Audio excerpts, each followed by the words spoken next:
Introducing the Northern Leader, a cutting-edge fishing vessel designed to brave hurricanes and gigantic waves as it sails through the treacherous Bering Sea. Even when confronted with 10-meter-high waves, it remains capable of catching large, plump Alaskan Pacific cod. Stretching 56 meters in length, the Northern Leader is Alaska's most formidable longline fishing vessel. It tirelessly navigates the harshest waters, 24 hours a day, with an 80-kilometer fishing line carrying 75,000 hooks.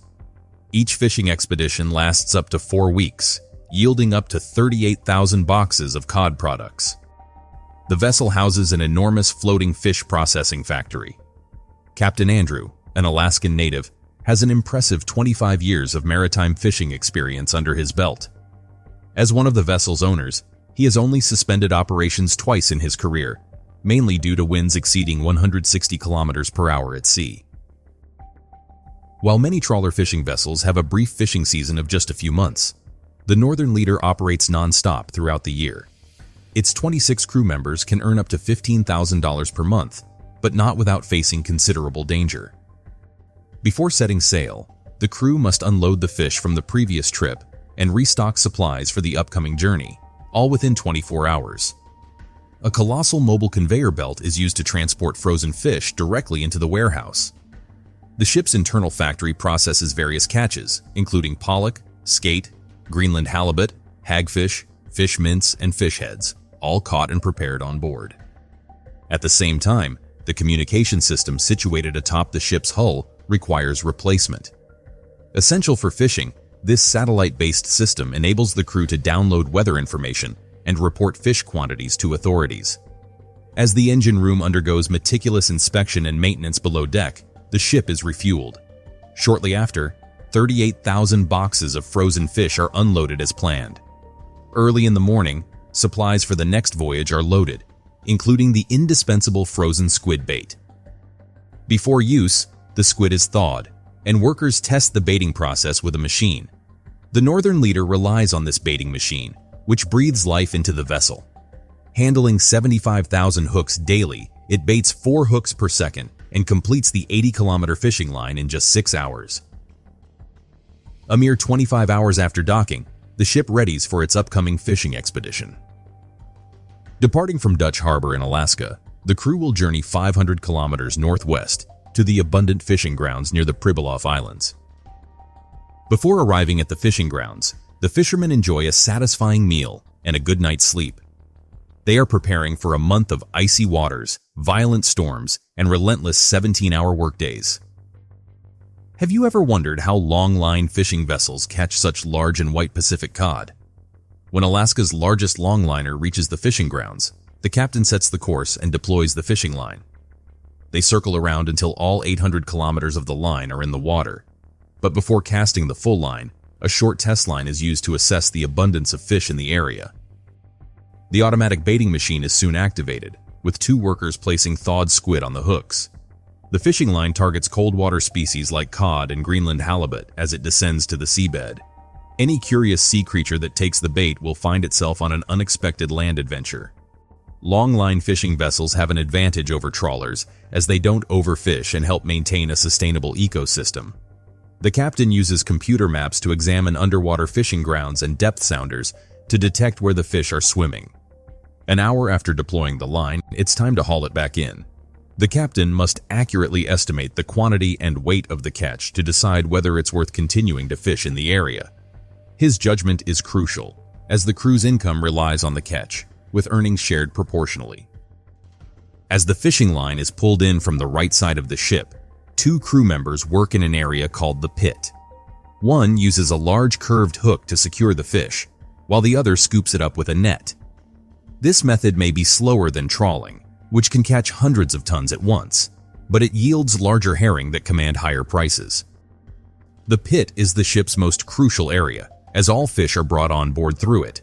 If other species are caught, the crew releases them back into the ocean, allowing for a more flexible and eco-friendly approach than trawling. However, the pit is also the ship's most dangerous area. Strong winds and waves can easily knock crew members into the deep sea, requiring them to be swift and efficient when hooking fish. Upon examining the fishing line data, The captain determines that fish abundance in the area is low. Continuing to fish here would reduce the crew's income and waste time. Thus, the captain decides to sail northwest in search of larger, fatter Pacific cod, as larger fish enable quicker task completion. As they head further north, the treacherous conditions of the Bering Sea become increasingly challenging. 10 hours later, they reach the next fishing ground. Another group of crew members takes over, working and resting in 17-hour shifts. While the indoor temperature hovers around 20 degrees Celsius, outside temperatures dip to nearly minus 30 degrees Celsius.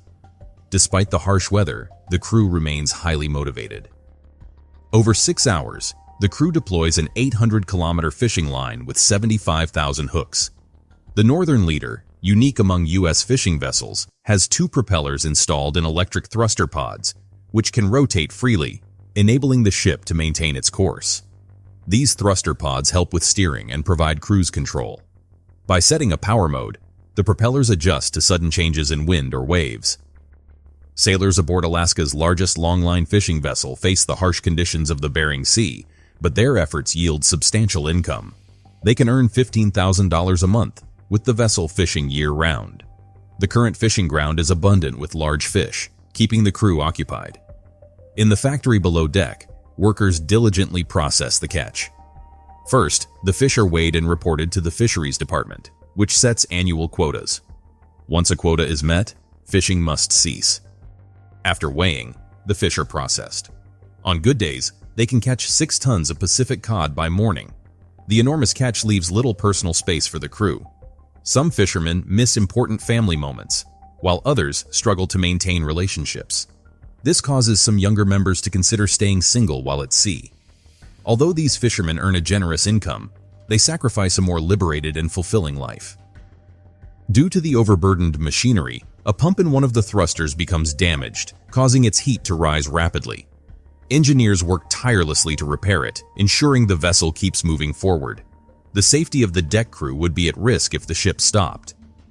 On the fishing vessel, everyone is determined to keep fishing. By morning, the catch has surpassed all expectations and continues to grow. All hands are needed in the onboard factory to process the fish and avoid a backlog. In just one day, they catch 1,700 crates of Pacific cod, totaling around 40 tons. However, shortly after, a hydraulic hose breaks on the conveyor belt, leading to a significant leak. Engineers must quickly repair it within 5 minutes. Thankfully, they use food-grade, biodegradable hydraulic fluid, which poses no harm to the fish even if it leaks onto them. Every part of the fish has value. Fish stomachs are sold in Asian markets. Cod liver is used for fish oil supplements, and other organs and heads are ground into minced fish for candy, protein shakes, and pet food. In the wheelhouse, satellite images reveal an approaching storm with 120 km/h winds and 15-meter waves. The ship's course is right in the storm's path, and the captain faces a decision: confront the challenge or abandon fishing to avoid the storm. Since everyone's income depends on the catch, no one wants to give up halfway. They decide to continue working. The captain has full confidence in the vessel. Unlike other ships that would seek shelter from such severe weather, the Northern Leader has no need to fear the storm. The captain gathers the crew and instructs them to carry a small knife at all times in case of emergencies, allowing them to cut any ropes that might become entangled around them. The strong winds and massive waves arrive as expected, causing the ship to rock and making it difficult for workers to keep their footing inside the factory. Relying on engine power, the captain works to stabilize the vessel. The 2 deckhands face the most significant danger. Abruptly, a huge wave topples one crew member, but luckily, he isn't swept out to sea, avoiding a potential catastrophe. However, the impact leaves him injured and unable to work. As powerful winds whip up massive waves and temperatures drop to minus 40 degrees Celsius, deckhands' shifts are reduced to 30 minutes, with constant rotation to ensure efficient operations. The captain vigilantly monitors the crew inside the factory and on deck to avoid accidents. At this moment, the captain takes great pride in the Northern Leader being the only American fishing vessel capable of continuing work in such a storm. After a night of weathering the storm, the skies clear. The ship's cold storage fills with fish. Over an exhilarating 4-week period, they catch $2 million worth of fish, guaranteeing each fisherman a $15,000 payout. It's time to return to port, but in just 24 hours, they'll venture back into the unforgiving Bering Sea. That's all for today's video. Would you like to work on this vessel? Let us know in the comment area. If you like this type of content, be sure to hit that subscribe button and turn on the bell so you won't miss our future videos. And I'll see you in the next one.